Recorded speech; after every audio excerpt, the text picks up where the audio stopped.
হে আমার বন্ধুরা, শুনে রেখে দিন বাবা, জেনে রেখে দেন, আজুয়া খাজুর নিয়ে বিজ্ঞানীরা গবেষণা করলো 77%।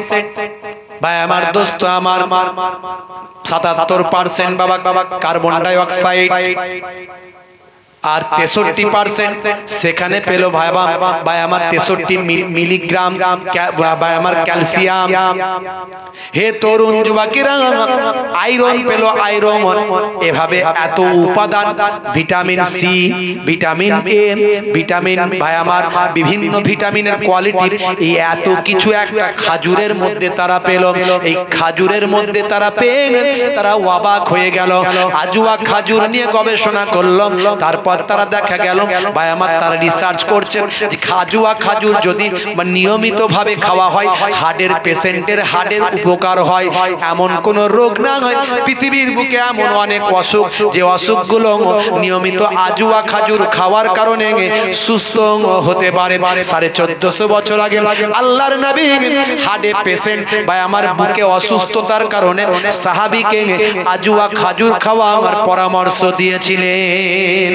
এ তরুণ যুবকেরা, হে আমার বন্ধুরা, শুনে রেখে দিন বাবা, জেনে রেখে দেন, পৃথিবী বিখ্যাত একজন স্কলার, তিনি দ্বীনের কথা প্রচার করেন। কোন আকীদা সেটা পরের ব্যাপার, তিনি কতটা মানুষকে হেদায়েত করতে পারছেন সেটা আগে। ইসলামের মৌলিক বিষয়ে যখন কোনো পার্থক্য নাই, তখন আমার কোনো আপত্তি নাই। আকীদাগত ভাই আমার কি বলে, আমলগত কোনো পার্থক্য থাকলে থাকতে পারে, সেটা তার ব্যাপার, তিনি আমলগত কিছু পার্থক্য করতে পারেন। কিন্তু মূল মৌলিক আকীদাগত বিষয়, ইসলামের মৌলিক বিষয়ে কোনো পার্থক্য ম্যাক্সিমাম 90%, 95% মুসলমানের মধ্যে কোনো মত পার্থক্য নাই। যেটুকু পার্থক্য আছে সেটা কেবলমাত্র আমলগত, সামান্য সামান্য কাজ কর্মগত কিছু পার্থক্য আছে, ওটা আলাদা ব্যাপার, ওটা পার্সোনাল ম্যাটার, সেটা তুমি তোমার কাছে রাখো। হে তরুণ যুবকেরা, পৃথিবী বিখ্যাত একজন স্কলার, সারা পৃথিবীতে যিনি দ্বীন প্রচার করেন, মানুষকে ইসলামের দিকে আহ্বান করেন ভাই আমার, তার নাম হলো আফসার রাশিদি। তার নাম হলো ভাই আমার আফসার রাশিদি ভাই আমার। তিনি পৃথিবী বিখ্যাত একজন স্কলার। তিনি কয়েকদিন আগে, সালটা হলো 2020 সালের 9 মার্চ প্রথম প্রকাশ পেয়েছিল ভাই আমার, প্রথম মার্কেটে এসেছিল, ইন্টারন্যাশনাল মিডিয়ার কাছে ফ্ল্যাশ হয়েছিল। আফসার ভাই আমার, আসরার রাশিদি, তিনি ইন্টারন্যাশনাল একজন ফিগার। হে জওয়ান যুবকেরা, ভাই আমার দোস্ত আমার, ভাই আমার ম্যানচেস্টার ইউনিভার্সিটি, ইংল্যান্ডের জমিনে ম্যানচেস্টার ইউনিভার্সিটিতে একটা ডিবেট করা হয়েছিল। পৃথিবীর বিভিন্ন ধর্মগ্রন্থের বিভিন্ন ধর্মীয় পণ্ডিতেরা ভাই আমার রিলিজিয়াসের উপরে, ধর্মশাস্ত্রের উপরে তারা ডিবেট করেছিল। এ তরুণ যুবকেরা, হে আমার বন্ধুরা, শুনে রেখে দিন বাবা, জেনে রেখে দেন, সেই জায়গাতে ইংল্যান্ডের ম্যানচেস্টার বিশ্ববিদ্যালয় ভাই আমার হল ঘরে হাজার হাজার মানুষের সামনে সেই সময় হঠাৎ করে একজন নাসারাদের পণ্ডিত, মুসলমানদের ধর্মীয় গুরু হিসাবে যিনি গিয়েছেন, ধর্মীয় পণ্ডিত হিসাবে যিনি গিয়েছেন ভাই আমার, আসরার রাশিদিকে সেই সময় বলেছিলেন, হে মিস্টার আসরার রাশিদি, আপনার নবী তো হাদিসের মধ্যে বলেছেন যে আজুয়া খেজুর খেলে নাকি বিষটা তার শরীর থেকে মুক্ত হয়ে যায়। শরীরে যদি বিষক্রিয়া হয়ে থাকে, ওই আজুয়া খেজুর খেলে শরীরটা বিষমুক্ত হয়ে যায়।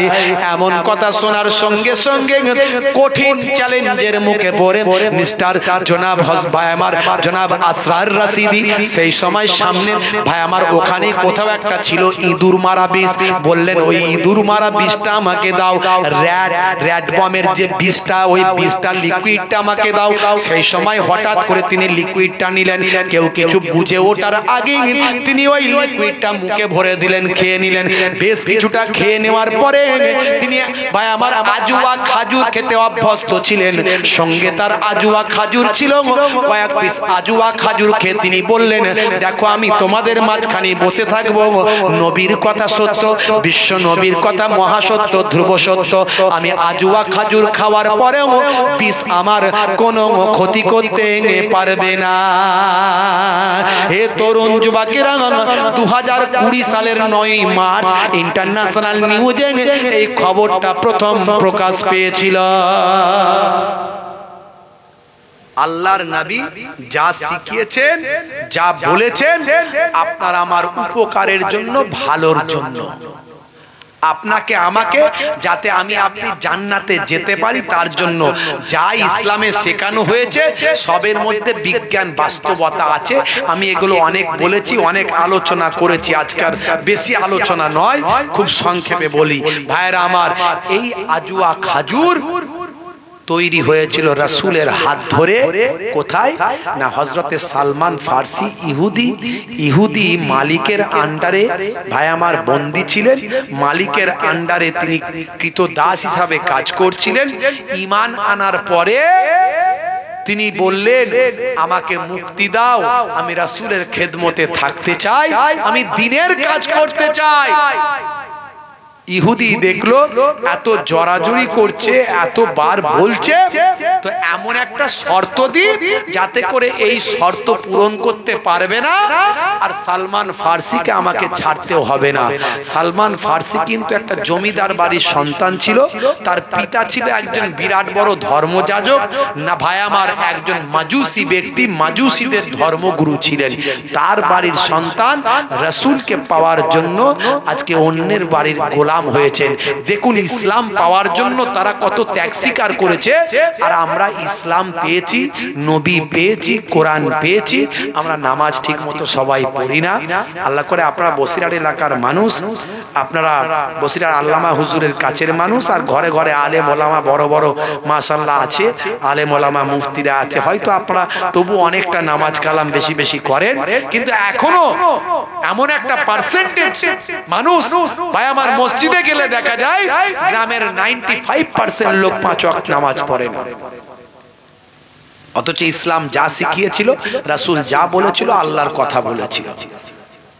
বন্ধুরা আমার, হযরতে সালমান ফার্সি রাদিয়াল্লাহু তাআলা আনহু তিনি আজ অন্যের কাছে গোলাম হয়েছেন। যাদের বাড়িতে অসংখ্য গোলাম আছে, তিনি কেন অন্যের কাছে গোলাম হতে বাধ্য হলেন? আল্লাহ পাওয়ার জন্য, নবী পাওয়ার জন্য গোলাম হলেন। বন্ধুরা আমার, শেষে অবশেষে নবীকে যখন পেলেন, তখন ইহুদি মালিককে বললেন, আমাকে মুক্তি দাও। সে বলল, মুক্তি তুমি যখন চাইছো এতবার করে, মুক্তি তোমাকে দিতে পারি।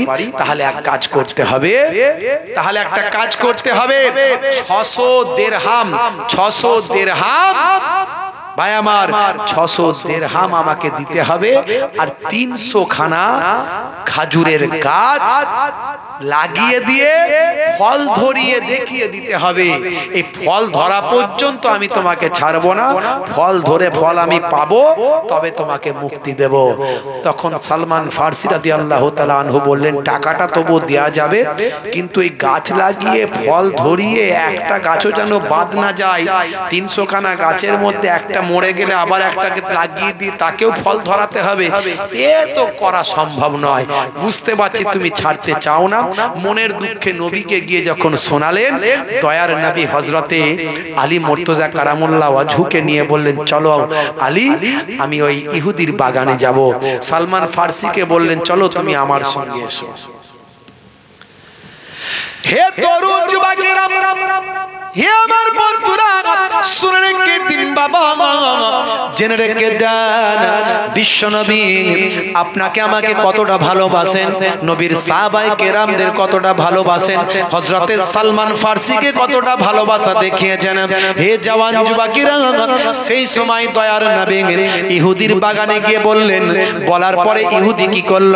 সেই সময় বলল, ঠিক আছে, আপনি যখন এসেছেন, আপনি নিজে হাতে খাজুরের দানা পড়তে চান, খাজুরের বীজটা লাগাতে চান।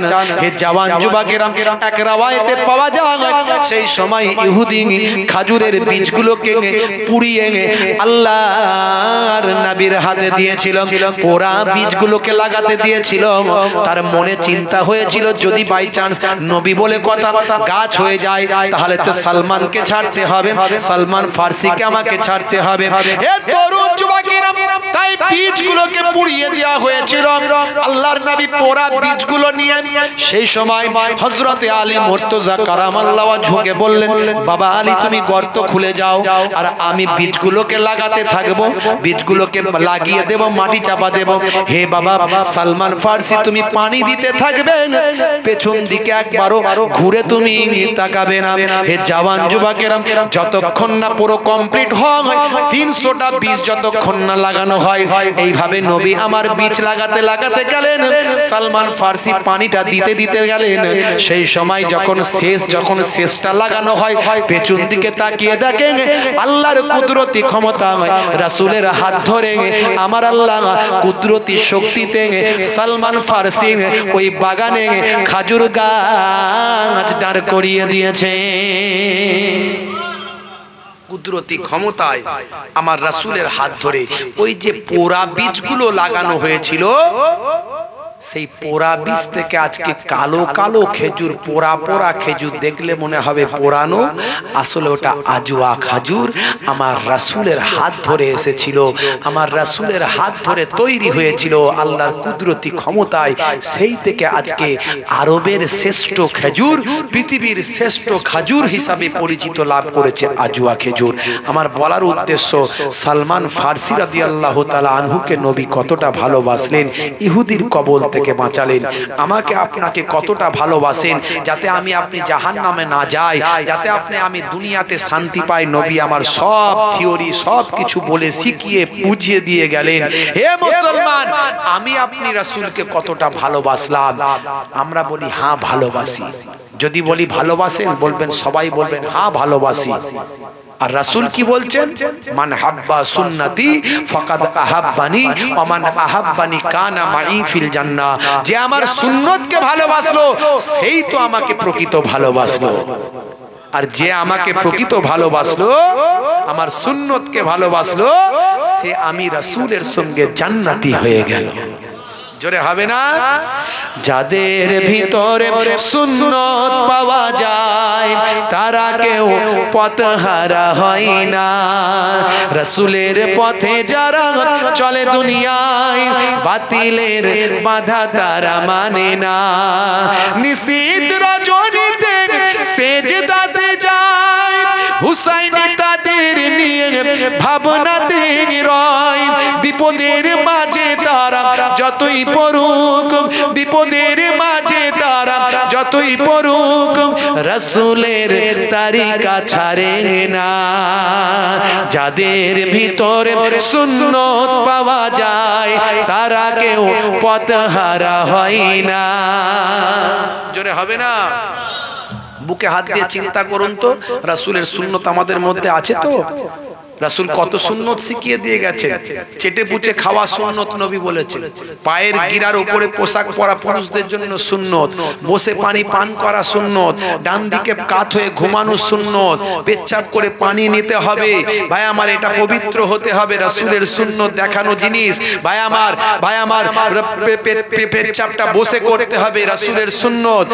কত সুন্নত, সবের মধ্যে বিজ্ঞান, সবের মধ্যে আমি দু একটা উদাহরণ দিলাম, সবের মধ্যে সায়েন্স আজকে গবেষণায় তারা পাচ্ছে। সবচেয়ে বড় সুন্নত আমি বলি, কবরে গেলে কোনো সুন্নত দেখা যাবে না, একটা সুন্নত দেখা যাবে, সেটা হলো মুখের দাড়ি। এই দাড়ির মধ্যেও সায়েন্স আছে, আমি এর আগে বলেছি। অস্ট্রেলিয়ার ব্রিসবেনে গবেষণা হয়েছে দাড়ি নিয়ে। জি হ্যাঁ, ইন্টারনেটে আছে, দেখবেন দাড়ির মধ্যে কি সায়েন্স আছে, আমি বলেছি। কবরে গেলে একটা সুন্নত দেখা যাবে। আমরা বলি নবীকে খুব ভালোবাসি, কিন্তু মাথা থেকে পা পর্যন্ত রাসূলের একটা সুন্নত ঠিক মতো পাওয়া যাচ্ছে না। কেন? মসজিদে নামাজটা আমরা পড়তে যাই না কেন? মুয়াজ্জিন আযান দিচ্ছে, হাইয়া আলাস সালাহ, এসো নামাজের দিকে এসো। যদি নামাজের দিকে আসো, আল্লাহ বলছেন হে মুয়াজ্জিন বলে দাও হাইয়া আলাল ফালাহ, তাহলে আমি আল্লাহ তোমাকে কামিয়াবি দান করে দেব। এই কামিয়াবি পাবেন। আমার দাদাজান পীরনগর হুজুর পীর কেবলা, মায়াপুর পীরনগর হুজুর পীর কেবলা রাহমাতুল্লাহ আলাইহি বলতেন, বাবা দিনে রাতে 24 ঘন্টার মধ্যে নামাজের জন্য সময় দাও 5-12 মিনিট, অর্থাৎ 1 ঘন্টা। 12 মিনিট করে সময় দিলে 1 ঘন্টা লাগে। 1 ঘন্টা যদি নামাজে সময় দাও, তোমার 23 ঘন্টা সাকসেসফুল করে দেবেন আল্লাহ। জোরে হবে না? আপনি চাষ করেছেন, ফসল ফলানোর মালিক কে? জোরে বলেন। দোকান করেছেন, খদ্দেরের হৃদয়ে ভালোবাসা দিয়ে আপনার দোকান পর্যন্ত পৌঁছে দেওয়ার মালিকটা কে? আপনি ইনভেস্ট করেছেন ব্যবসায়, লাভবান করার মালিক কে? তো সেই আল্লাহর জন্য আপনি একটা ঘন্টা দিনে দেবেন না 12 মিনিট করে? কেমন মুসলমান? মুসলমানের ছেলে ফ্রি ফায়ার খেলতে গিয়ে ঘন্টার পর ঘন্টা কাটিয়ে দেয়, ক্যারাম খেলতে গিয়ে ঘন্টার পর ঘন্টা কাটায়, চায়ের দোকানে বসে বসে রদ দেখা কলা বেচা 26 ইঞ্চি হা করে তাকাচ্ছে, চা ঠান্ডা হয়ে যাচ্ছে, মাছি মুখে ঢুকছে বেরোচ্ছে, বলে ফাটাকেস্টের মার দেখছে। উড়ি সর্বনাশ! রাগ করবেন না, সবেতে সময় পায়। মুসলমানের নারীরা, মুসলমানের মেয়েরা পুকুর পাড়ে গেলে ঘন্টার পর ঘন্টা গল্প করে কাটিয়ে দেয়, কার স্বামী কি কিনেছে, কে কোথায় কি হয়েছে, কার কি খবর হয়েছে, সারা বিশ্বের গীবত শেখায় সব শুরু করে দেয়। অথচ নামাজ পড়ার বেলায় বলে নামাজ হয় না। হ্যাঁ, এখন গ্রুপ লোন করেছে, সব একসঙ্গে মিটিং করে মেয়েরা। আপনাদের দিকে করে কিনা জানি না। মেয়েরা গ্রুপ লোন করেছে, মানে সুদের কারবার ঘরে ঘরে ঢুকেছে। কি হবে? আমাদের দোয়া কি করে কবুল হবে? আমরা সুদের কারবার করছি, মুখ থেকে অশ্লীল কথা বলছি, গীবত শেখায় চগলখড়ি করছি, নিজেরাই বলি গীবত করা হারাম, গীবত করা ভাই আমার মরা ভাইয়ের গোস্ত খাওয়া, গীবত শেখায়ত করছি, মুখ থেকে অশ্লীল কথা বলছি, গালমন্দ দিচ্ছি, ভাষা খারাপ করছি, আমরাই বলি গালি দেওয়া ফাঁসে কি কাজ? বুঝতে পারছেন? সুদের খানা খাচ্ছি, সুদের কারবার করছি, ভাই আমার পনের টাকা নিচ্ছি, পনের খানা খাচ্ছি, তা আমাদের উপরে গজব আসবে না তো কাদের উপরে আসবে? আমরা লজ্জিত, লাঞ্ছিত, অপমানিত। সারা পৃথিবীতে তাকিয়ে দেখো কেন হচ্ছে? তার কারণ আমরা আল্লাহ এবং রাসূলের পথ থেকে সরে গেছি। আপনি যদি সুদের কারবারটা বন্ধ করেন, আল্লাহ কি আপনাকে খাওয়াবেন না? সারা বিশ্বের যত মাখলুকাত আছে সবাই খাচ্ছে, আর আল্লাহ আপনাকে না খাইয়ে রাখবেন সুদের কারবারটা না করলে? আপনার দাদু, তার দাদু, তার বাপ, আপনার বাপের বাপ, দাদু, তারা তো সুদের কারবার করতো না, তখন গ্রুপ লোন ছিল না। তারা কি না খেয়ে বড় হয়েছিল? আপনাদের মানুষ করেছিল? খুব তাড়াতাড়ি বাড়ি গাড়ি করতে হবে, খুব তাড়াতাড়ি বড় বড় বিল্ডিং করতে হবে, একটু কম পয়সায় চললে হবে না? দিন দুনিয়া দুটোই হোক না, দুটোই হোক। দিনদারির সঙ্গে দুনিয়াদারিটা থাকবে, অসুবিধা কি আছে? কিন্তু দুনিয়াদারিটার মধ্যেও দিনদারি খুঁজে পাওয়া যাবে। সেইভাবে জীবন যাপনটা হোক, দেখবেন আল্লাহ দুনিয়া আখিরাতে কামিয়াবি দান করবেন। কবরে গেলে কোনো সুন্নত দেখা যাবে না, একটা সুন্নত দেখা যাবে, আমি বলি, সেটা হলো মুখের দাড়ি। আজকে নায়ক, গায়ক, খেলোয়াড়, প্লেয়াররা দাড়ি রেখেছে, আর মুসলমানের ছেলে দাড়ি চেয়েছে বড় গোপ করে পাকিয়ে ঘুরে বেড়াচ্ছে। আছে না নাই? বলে গোপ দিয়ে ভয় দেখাই লোককে, দাড়ি ফাড়ি রাখলে লোকে মানবে না আমাকে। উড়ি সর্বা, কি চিন্তা ভাবনা, কি টার্গেট! শরীরটা মোটা তাজা হয়েছে, সব সময় বডি বের করে ঘুরে বেড়াচ্ছে, সলেমান খানের বডি। উড়ি বাপ! হ্যাঁ, বলে কেন রে? বলে জানিস না এরকম গেঞ্জি ফেঞ্জি পরি বলে সবাই আমাকে মানে, ভয় পায়। তুমি তাহলে লোককে ভয় দেখানোর জন্য পৃথিবীতে এসেছো? তোমার টাকা দিয়েছে, টাকার অহংকার দেখানোর জন্য এসেছো? না, ভালো কাজে ইউটিলাইজ করো, শরীরটাকে ভালো কাজে লাগাও, টাকাটাকে ভালো কাজে লাগাও, দ্বীনের কাজে লাগিয়ে দাও, ইসলামের কাজে লাগাও, রাসূলের পথে লাগাও। যেটা জানো না সেটা আলেমদের কাছে জেনে নাও। ফাসআলু আহলা যিকরি ইন কুনতুম লা তা'লামুন। আল্লাহ কোরআনে বলেছেন, যেটা জানো না জাননে ওয়ালাদের কাছ থেকে জেনে নাও। দুনিয়া আখিরাতে কামিয়াবি হয়ে যাবেন। বাবাজি আমার, মুখের দাড়িটা রাখুন। বড় রাখতে লজ্জা করে, ফতোয়াবাজি যা করেন করবেন, আমি বলে যাচ্ছি। দরকার হলে যদি না রাখার থেকে something is better than nothing, ছোটটাই রাখুন। আজ ছোট থাকলে কাল বড় হবে।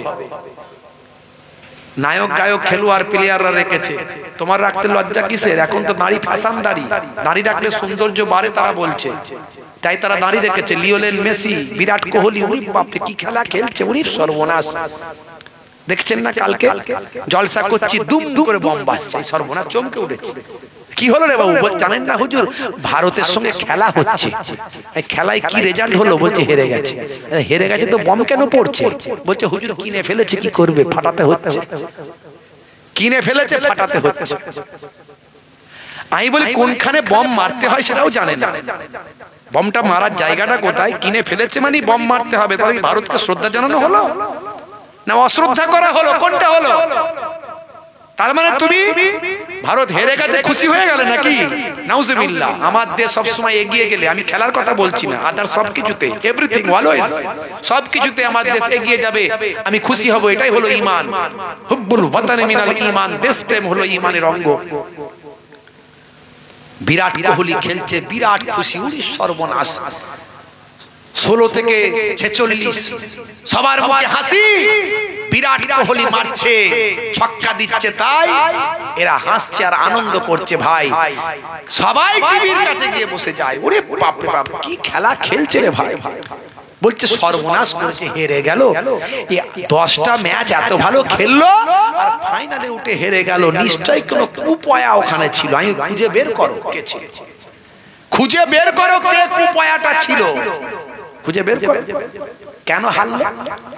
বন্ধুরা আমার, তরুণ যুবকেরা আমার, মনে রাখবেন আমার দেশের কোনো উন্নয়ন হলে নিশ্চয় আমরা খুশি হব, এটাই আমাদের ঈমানি দায়িত্ব। সেটা খেলাটাকে আমি বাইরে রাখি, অন্য কোনো কথা বলছি, খেলা হোক বা অন্য যাই হোক, খেলাটাকে আমি সাইডে রাখলাম, যে কোনো বিষয়। তো ভাইরা আমার, তরুণ যুবকেরা আমার, মুরব্বিয়ানেরা আমার, মুসলমানের ছেলে নায়ক গায়কের ভক্ত, বিরাট কোহলির ভক্ত ভাই আমার, বলছে এই রে দেখেছিস কি খেললো, শুধু ওই মোহাম্মদ শামি এটাকে এতদিন বসিয়ে রেখেছিল ইচ্ছা করে, 2 নম্বরই ব্যাপার, একবার দেখ না চান্স দিয়ে কেমন করলো। আমি কিন্তু ভাই শামির ভক্ত। উরি বাপ রে বাপ, মুসলমান আছে ভক্ত হও, আমার অসুবিধা নাই, তুমি স্বামীর ভক্ত হবে কি কার ভক্ত হবে হোগে যাও। নিশ্চয় আমি যে কোনো বিশেষ ব্যক্তিত্বদের সম্মান করি, ভালো ভালো মানুষদের আমি রেসপেক্ট করি, তবে মনে রাখবেন মুসলমান সবচেয়ে আগে ভক্ত হবে কার? জোরে বলেন কার? রাসূলের ভক্ত হবে। পৃথিবীর বুকে তোমার শ্রেষ্ঠ মহাপুরুষ, শ্রেষ্ঠ গুরু, শ্রেষ্ঠ টিচার, শ্রেষ্ঠ মনীষী যদি কেউ থাকে, তিনি হলেন আপনার আমার বিশ্ব নবী। আজকে আমরা রাসূলের ভক্ত হয় না। মুসলমানের ছেলে বিরাট কোহলির মতো দাঁড়ি রেখেছে, কেন রে ভাই? বলে হুজুর এই দাঁড়িটা একটু বিরাট কোহলির মতো রেখেছি। নবীর মতো রাখলে না? বলে না, তো নবীর সুন্নত মনে করেও যদি তুমি রাখতে, ওই দাঁড়িটা তোমার সুন্নত হিসাবে কাজে লাগতো। কিন্তু তুমি যে ওই নিয়ত করে ফেলেছো বিরাট কোহলির মতো রেখেছি, ওই যে নিয়ত করে ফেলেছো লিওনেল মেসির মতো রেখেছি, নিয়ত করে ফেলেছো হরভজন সিং এর মতো রেখেছি, গেল সব গেল, তোমার দাড়িটাই বেকার হয়ে গেল। তুমি যদি ওই রকমই দাড়িটা রেখেছিলে আর মনে মনে নিয়ত করেছিলে যে আমি রাসূলের দাড়ি সুন্নত মনে করে রাখছি, আজ ছোট আছে কাল বড় হয়ে যাবে, হতে পারে ওই দাড়িটা রাখা অবস্থায় যদি কবরে চলে যেতে, হতে পারে মেবি মুনকার নাকির ফেরেশতা এসে বলবে মান রব্বুকা, দেখতে পাবে মুখে দাড়ির দেখা, হতে পারে ওই দাড়িটাই হবে নাজাতের জারিয়া। কারণ তোমার মধ্যে নবীর মহাব্বত ছিল, সেই মহাব্বতে রাসূলের সুন্নতকে মেনেছিলে। আমি তাই অনুরোধ করব, নামাজ ছেড়ে দেবেন না, 5 ওয়াক্ত নামাজ ছেড়ে দেবেন না। 1 ঘন্টা নামাজে দিন 23 ঘন্টা সাকসেসফুল করবেন আল্লাহ। আমার দাদা জান পীরনগর হুজুর কেবলা বলতেন, মায়াপুর পীরনগর হুজুর কেবলা, আমার নানা জান ছোট হুজুর কেবলা বলতেন, ফুরফুরা শরীফ নানা জান ছোট হুজুর কেবলা বলতেন, বাবা কি দিয়ে বোঝাবো বলো তো, তোমাদের বোঝাবোটা কি দিয়ে? ঝুড়া আর কোদাল দিয়ে বোঝাবো? মাঝে মাঝে একটু রেগে গিয়ে বলতেন, পরিহাস করে ঠাট্টা করে বলতেন, ঝোড়া আর কোদাল দিয়ে বোঝাবো? কি দিয়ে বোঝাবো বলো তো দেখি। বাবাজিরা আমার, সারাটা জীবন আলেম ওলামারা হুজুর পীর সাহেবরা যারা হাক্কানি ভাবে জীবন যাপন করছেন, তারা মানুষকে যাতে জাহান্নাম থেকে জান্নাতের পথে নিয়ে যাওয়া হয়, তারা আপ্রাণ চেষ্টা করে, বিভিন্ন ভাবে চেষ্টা করে। আমার রাসূল চেষ্টা করে এসেছেন। আজকে সেই রাসূলকে ভালোবেসে আমাদের প্রতিজ্ঞা করতে হবে, আমরা নামাজ ছেড়ে দেব না, আমরা রাসূলের সুন্নত ছেড়ে দেব না। আমি নামাজ নিয়ে একটা ছোট্ট কবিতা আমার লেখা আপনাদের মাঝখানে পড়ে আপনাদের খেদমত থেকে বিদায় নেব। তো যাই হোক, এই কবিতাটা আপনাদের মাঝখানে একটু ছোট্ট করে বলে দিই।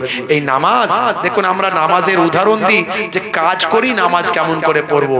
আমরা সারাদিন কাজের মধ্যে থাকি, নামাজটা পড়বো কেমন করে? নামাজের ওয়াক্তটা হবে যখনই মসজিদে চলে যাও তুমি তখনই। নামাজের ওয়াক্তটা হবে যখনই মসজিদে চলে যাও তুমি তখনই। ছাড়ো এবার ছাড়ো ছাড়ো এবার ছাড়ো এবার ছাড়ো এই কাজ তোমারই। ছাড়ো এবার ছাড়ো ছাড়ো এবার ছাড়ো এবার ছাড়ো এই কাজ তোমারই। নামাজের ওয়াক্তটা হবে যখনই মসজিদে চলে যাও তুমি তখনই। তোমার বাঁচা আর তোমার মরা লেখেন মোর প্রভু আমারই। নামাজের ওয়াক্তটা হবে যখনই মসজিদে চলে যাও তুমি তখনই। জোরে হবে না? ফজরের সময় ঘুমিয়ে থাকি জোহরে কি দেব কাজে ফাঁকি। ফজরের সময় ঘুমিয়ে থাকি জোহরে কি দেব কাজে ফাঁকি। রাখো এসব রাখো রাখো এসব রাখো এসব রাখো কথা তোমারই। আসর আর মাগরিব হেলা করি দোকানার আড্ডায় সময়টা দিই। মরলে তোমাকে যেতে হবে মরলে তোমাকে যেতে হবে মাটির নিচে ঘর তোমারই। নামাজের ওয়াক্তটা হবে যখনই মসজিদে চলে যাও তুমি তখনই। জোরে হবে না? এসার সময় ঘুমিয়ে পড়ি শরীরটা ক্লান্ত মেলিয়ে দি। লোকে বলে সারাদিন কাজ করা শরীর নামাজ পড়তে পারিনি হুজুর ঘুমিয়ে পড়েছে, একটু খাই তাই আর ঘুমাই, আর কি করবো হুজুর, কি করবো বলুন। এসার সময় ঘুমিয়ে পড়ি শরীরটা ক্লান্ত মেলিয়ে দি। না না এসব বলো না এসব বলো না এসব বলো না বান্দা তুমি। রুটি রুজি দিচ্ছে যিনি জীবন মরণের মালিক তিনি। রুজি রুটি দেওয়ার মালিক কে? জোরে বলে। এটা বিশ্বাস যদি মন থেকে করি আপনি বেনামাজি হতে পারবেন না। রুটি রুজি দিচ্ছে যিনি জীবন মরণের মালিক তিনি। তোমার আমার জীবন দিয়ে তোমার আমার জীবন দিয়ে ভালো রেখেছেন প্রভু আমারই। নামাজের ওয়াক্তটা হবে যখনই মসজিদে চলে যাও তুমি তখনই। বলুন ইনশাআল্লাহ, বলুন ইনশাআল্লাহ। হাত তুলে দেখান, বলুন আজ থেকে আমরা নামাজ পড়বো ইনশাআল্লাহ। বলুন হাত তুলে দেখান কারা কারা নামাজ পড়বেন, হাত তুলে দেখান তো দেখি দেখি কোনগুলো নামাজ পড়বেন ঠিক করেছে আল্লাহর কাছে দেখি দিই। মাশাআল্লাহ নারে তাকবীর। কাজা হলে কাজা পড়বে, হয়তো এমার্জেন্সি কাজা হয়ে গেল পড়তে পারেননি। আমরা রাস্তায় থাকি গাড়িতে থাকি, আমাদের গাড়িতে মাটি রাখা আছে, এমন অনেক জায়গা আছে পানি পায় না, নামাজের ওয়াক্ত পার হয়ে যাবে, বুঝতে পারছো? এমন অনেক জায়গা আছে যেখানে পানি নাই, রাস্তাঘাটে যেখানে সেখানে আগে লোকজন নামাজ পড়তে পারতো, এখন যে কমিউনাল মেন্টালিটি একটা ভাই আমার রাজনৈতিক দল এসে সারা ভারতবর্ষে শুরু করেছে, তার কারণে মানুষের মধ্যে উগ্রতা সাম্প্রদায়িকতা এমন ভাবে বেড়ে গেছে যার কারণে রাস্তাঘাটে নামাজ পড়াটা এখন দুষ্কর হয়ে দাঁড়িয়েছে, বুঝতে পারছো? তো এতে আমার ইসলামের কোনো ক্ষতি নাই, যে নামাজি হবে সে যেভাবে পারবে নামাজ পড়বে। বন্ধুরা আমার, রাস্তাঘাটে আমরা যখন নামাজের সময় হয়ে যায় গাড়িতে বসে বসে নামাজ পড়ে নি, তাহলে নামাজ ছাড়ার কোনো রাস্তা নাই, নামাজ ছাড়ার কোন রাস্তা নাই। নামাজ ছেড়ে দিয়ে জান্নাতে ঢুকবেন এমন গ্যারান্টি কেউ দিতে পারবে না। নামাজ নূহ নবীর জামানায় ছিল, নামাজ মুসা নবীর জামানায় ছিল, নামাজ ঈসা নবীর জামানায় ছিল, এইরকম 5 ওয়াক্ত ধারাবাহিক ছিল না, সিস্টেমেটিক ছিল না। আমাদের নবীর আমলে সিস্টেমেটিক। মুসা নবীর জামানাতেও 2 ওয়াক্তের নামাজ ছিল, বুঝতে পারছো? বন্ধুরা আমার, তরুণ যুবকেরা আমার, নামাজ ছেড়ে দেবেন না। কাজা হলে কাজা পড়বেন, একান্ত যদি কাজা হয়ে যায়, যে অবস্থায় যেখানে থাকেন, যে সিচুয়েশনে থাকেন, নামাজ পড়বেন। এখন মসজিদ, এখন অনেককে দেখা যায় আবার কি জানেন তো, মসজিদে নামাজ পড়ে চেয়ারে বসে বসে, আছে না নাই, টুলে বসে বসে নামাজ পড়ে। এটা করবেন না, এটা করবেন না। আপনার যদি সাইকেল চালাতে পারেন, মোটরসাইকেল চালাতে পারেন, আপনি যদি হাঁটতে পারেন, আপনি ধরে লাঠি ধরে ধরে যেতে পারেন, আপনি যদি বসতে পারেন, আপনি যদি বসতে পারেন, পাটাকে অন্যদিকে ঘুরিয়ে দিয়ে, পাটাকে মেলিয়ে দিয়ে, পাটাকে একটু বাড়িয়ে দিয়ে যদি বসার ক্ষমতা থাকে, আপনার জন্য ওই চেয়ারে বসাটা হারাম হবে, হারাম হবে। বন্ধুরা আমার, আল্লাহর নবী এক সময় চেয়ারে বসে বক্তব্য রেখেছিলেন, কিন্তু অসুস্থ থাকা অবস্থায় চেয়ারে বসে নামাজ পড়েননি, বসে নামাজ পড়েছিলেন। মাটিতে বসে নামাজ পড়েছিলেন, চেয়ারে বসে নামাজ পড়েননি। অথচ নবীর জামানায় চেয়ার ছিল, হাদিস থেকে প্রমাণ পাওয়া যায়। সাহাবাদের জামানাতেও চেয়ার ছিল, তারা চেয়ারে বসে বক্তব্য দিয়েছেন, অন্য কাজ করেছেন। এক সাহাবী চেয়ারে বসে ওযু করেছেন, এই হাদিস থেকে পাওয়া যায়। কিন্তু এমন কোন হাদিস থেকে দেখাতে পারবেন না সেই জামানার মানুষ, সেই জামানার নবী সাহাবায়ে কেরামরা চেয়ারে বসে নামাজ পড়েছেন, দেখাতে পারবেন না। তাহলে এই ডাইরেক্ট চেয়ারে বসে নামাজ নবী এবং আল্লাহর নবী এবং সাহাবারা যে পড়েন না, এর দ্বারাই প্রমাণ পাওয়া যায় যত কষ্টই হোক না কেন তারা বসে নামাজ পড়েছেন, এর দ্বারাই বসেই নামাজ পড়তে হবে। আপনি যদি ইচ্ছাকৃত হবে নিজে ফতোয়াবাজি করে গাজোয়ারি করে যদি আপনি চেয়ারে বসে নামাজ পড়েন, তাতে সেটা নবীর নির্দেশের